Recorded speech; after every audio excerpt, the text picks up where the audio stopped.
Microsoft हो, Google हो, IBM हो, इस पे भी मैं चाहता हूँ कि किस तरह सिलिकॉन वैली के अंदर इंडियंस ने अपना एक पैर जमाए हैं। कंपनीज हैं दुनिया की, वहां पे हमें हिंदुस्तानी ही बैठे हुए नजर आते हैं। और इसके बाद ना हमें कोई घबराहट होती है, ना हम परेशान होते हैं, और ना ही हम ये कोशिश करते हैं कि इस पिक्चर के अंदर काश एक पाकिस्तानी की भी पिक्चर होती। बेटा, तुमसे ना हो पाएगा। हमें तुम्हारे लक्षण बिल्कुल ठीक नहीं लग रहा है, तुमसे ना हो पाएगा। गजब बेइज्जती है। जय हिंद दोस्तों। जैसे ही पराग अग्रवाल ने ट्विटर की सीईओ के पद को संभाला, वैसे ही पाकिस्तानी मीडिया को मिर्ची लगना चालू हो गया। और लगना भी क्यों न चाहिए। पाकिस्तान में आज तक कोई भी ऐसा बंदा नहीं है जो ट्विटर या गूगल जैसे बड़े बड़े कंपनी की सीईओ की पद में बैठा हो, और यह काम सिर्फ इंडियन कर सकते हैं, क्योंकि इंडिया में इतनी ज़्यादा पढ़ाई होती है और इतना ज़्यादा फैला हुआ बिजनेस है कि कोई नहीं कर सकता इंडिया को टक्कर देने वाला। पाकिस्तान तो खैर कर ही नहीं सकता। तो इस पर पाकिस्तानी मीडिया की स्टेटमेंट आए हुए हैं, तो चलिए देखते हैं पाकिस्तानी मीडिया के स्टेटमेंट। पाकिस्तानी मीडिया की स्टेटमेंट देखने से पहले आपको एक चीज़ मैं क्लियर कर देता हूँ। पाकिस्तान के लोग क्यों बड़े बड़े कंपनियों, गूगल, ट्विटर जैसे कंपनियों में सीईओ के पद पर नहीं बैठ पाती, क्योंकि पाकिस्तान का असली चरित्र आप जानते हो, कश्मीर में आतंकवादी फैलाना और कहीं जगह भी आतंकवादी फैलाना। इस कारण से पाकिस्तान हमेशा पीछे रहता है और पीछे ही रहेगा, क्योंकि उनकी सोच ना बहुत ही घटिया सोच है, जिस कारण पाकिस्तान हमेशा पीछे था और पीछे ही रहेगा। तो चलिए देखते हैं पाकिस्तानी मीडिया, और हम भी मजे लेते हैं और तुम भी मजे लो।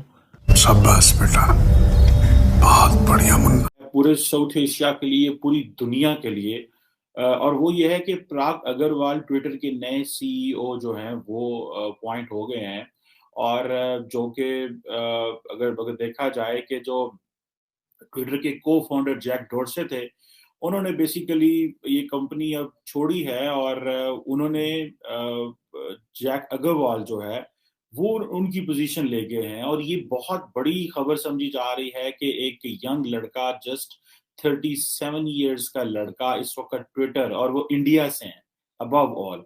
So this is not a news only for India, this is news for south Asia, this is a news for Asia, because ये सब एशिया के लिए एक अच्छी खबर है कि एशियंस जो हैं वो अमेरिका में, ये कहा जाता है कि जो एक जारी बात है, इंडियन बॉर्न एक चीफ एग्जीक्यूटिव है, और जिसने एक इतनी बड़ी अमेरिकन टेक्नोलॉजी कंपनी ले ली है जो कि पूरी दुनिया के लिए फैसले करते हैं ये। और ये जो साउथ एशियन डिसेंट का होना, ये बहुत बड़ी बात है। आप देखेंगे माइक्रोसॉफ्ट हो, गूगल हो, IBM हो, इस पे भी मैं चाहता हूँ कि किस तरह सिलिकॉन वैली के अंदर इंडियंस ने अपना एक पैर जमाए हैं। ये एक बहुत बहुत बड़ी अपॉर्चुनिटी है। मैं समझता हूँ जैसे कि फॉर एग्जांपल फेसबुक है, वो भी ऑब्वियसली वो देखती है इंडिया को बड़े केयरफुली, कि इंडिया की जो मार्केट है तकरीबन लार्जेस्ट मार्केट 340 मिलियन यूजर्स की समझी जाती है इंडिया के अंदर, और जिसमें तकरीबन 22 ऑफिशियल लैंग्वेजेस में फेसबुक इंडिया में सिर्फ ऑपरेट करती है। और ये जो चीजें हैं, मैं देख रहा था कि पिछले इंडिया में इंटरनेट यूजर जो है वो तो 825 मिलियन है। 825 मिलियन यूजर्स हैं इंडिया में, जिसमें से 340 मिलियन तो मैंने बताया फेसबुक यूजर्स हैं। और सिर्फ 2020 में इंडिया के अंदर 78 मिलियन इंडियंस ने सोशल मीडिया ऐप फेसबुक इस्तेमाल की, और उसके साथ इंस्टाग्राम और व्हाट्सएप भी अटैच है। तो जो क्वेश्चन मैं आपको बताना चाह रहा हूँ, जो बात मैं करना चाह रहा हूँ, that is how Indians are taking over the tech brands. ये एक बहुत बहुत बड़ा जो है वो एक डेवलपमेंट है। बहुत सारी और कंपनीज हैं दुनिया में जो जिसके हेड्स जो हैं वो इंडियंस हैं। जैसे सुंदर पिचाई जो है वो सीईओ है गूगल के। अब देखिए कि वो again an Indian 43 year old, 43 year old क्या बंदा होता है, लेकिन किस तरह वो पूरी दुनिया में गूगल को बैठ के वो चीजें देख रहे हैं। फिर सत्या नडेला जो है माइक्रोसॉफ्ट के सीईओ हैं। ये एक बहुत बड़ा ऑब्वियसली उनके लिए एडवांटेज है इंडियंस के लिए, and above all south Asians के लिए। इस तरह संजय कुमार है एक सीईओ, ग्लोबल फाउंडर्स हैं वो, ग्लोबल फाउंड्रीज हैं वो। और इसी तरह जो है वो शंतानु नरयान है, वो एक सीईओ डोब है। अब ये देखिए इतने बड़े बड़े ब्रांड हैं जिसके इंडियंस जो हैं वो हेड हैं, और वो इसको चला रहे हैं, डिफरेंट तरीकों से चला रहे हैं। और ये ट्विटर पे आके जो जेम्स डॉर्सेट, ट्विटर के जो सीईओ हैं वो भी एक भारतीय को बना दिया गया है। और उससे पहले ये पिक्चर जो आप देख रहे हैं इसमें भी गूगल हो चाहे दूसरी कंपनीज हो, उसमें जो टॉप कंपनीज हैं दुनिया की, वहां पे हमें हिंदुस्तानी ही बैठे हुए नजर आते हैं। और इसके बाद ना हमें कोई घबराहट होती है, ना हम परेशान होते हैं, और ना ही हम ये कोशिश करते हैं कि इस पिक्चर के अंदर काश एक पाकिस्तानी की भी पिक्चर होती, काश मेरे पास ये चॉइस होती कि मैं कहीं किसी बड़ी कंपनी का, किसी मल्टीनेशनल कंपनी के जो सीईओ हैं उनमें मैं पाकिस्तानी को भी देख पाती।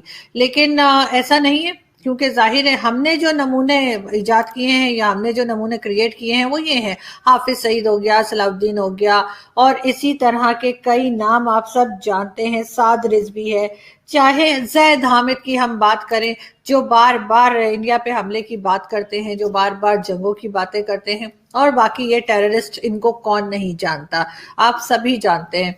तो ये एक बहुत बड़ा डिफरेंस है हिंदुस्तान और पाकिस्तान में। और बहुत से भारतीय जो हैं वो जब जाते हैं अमेरिका, कनाडा या किसी भी यूरोपियन कंट्री में, बड़ी बड़ी जॉब्स उनको मिल जाती हैं, और उनकी जॉब जो है वो जाहिर है उनकी एजुकेशन की वजह से, उनके एजुकेशन फील्ड में जो सक्सेस है उसकी वजह से मिलती है। और जब हम पाकिस्तान की बात करते हैं तो हमारे पास इस तरह के नमूने होते हैं। लेकिन उसके बाद हमें कोई शर्मिंदगी नहीं है, क्योंकि जाहिर है जो मदरसे यहाँ पे चल रहे हैं, जिस तरह से मदरसों में पढ़ाया जा रहा है, तो वो मदरसे जो हैं वो सीईओज नहीं निकालते, वो मदरसे कोई इंजीनियर और साइंटिस्ट नहीं निकालते, वो इसी किस्म के जिहादी और इसी किस्म के जो नफरत लेके बाहर घूम रहे होते हैं, इस किस्म के लोगों को निकाला जाता है उन मदरसों से। तो बिल्कुल पाकिस्तान को अगर कुछ आगे बढ़ना है, पाकिस्तान को अगर अपना नाम कहीं पे पैदा करना है, पाकिस्तान को अगर प्रोग्रेसिव होना है, तो सबसे पहले इस तरह के लोगों को जो है रोक लगानी होगी, इस तरह के लोगों को जो है वो जेल करानी होगी, इस तरह के लोगों के मदरसे बंद करने होंगे, ना सिर्फ ऐसे बल्कि सारे के सारे मदरसे सबसे पहले बंद करने होंगे। तभी पाकिस्तान जो है वो भारत को किसी जगह पे जाके कोई कंपटीशन दे पाएगा, वरना भारत इसी तरीके से आगे बढ़ता रहेगा और आप यहाँ बैठ के बस यही ख्याली पुलाव पकाते रहेंगे कि जी ये वाला मिसाइल बना लें, कि वो वाला मिसाइल बना लें, कि दिल्ली पे झंडा लहरा दें, कि क्या कर दें। ये चीजें छोड़ दें और सिर्फ एजुकेशन पे काम करें और इकोनॉमी पे काम करें, तभी कुछ हो पाएगा। लेकिन यहाँ पे जिस तरह की गवर्नमेंट चल रही होती है, जिस तरह से एस्टेब्लिशमेंट और हमारे फौजी जो आप जानते हैं ना, वो जिस तरह से काम कर रहे होते हैं, उसका क्या ही कहना है।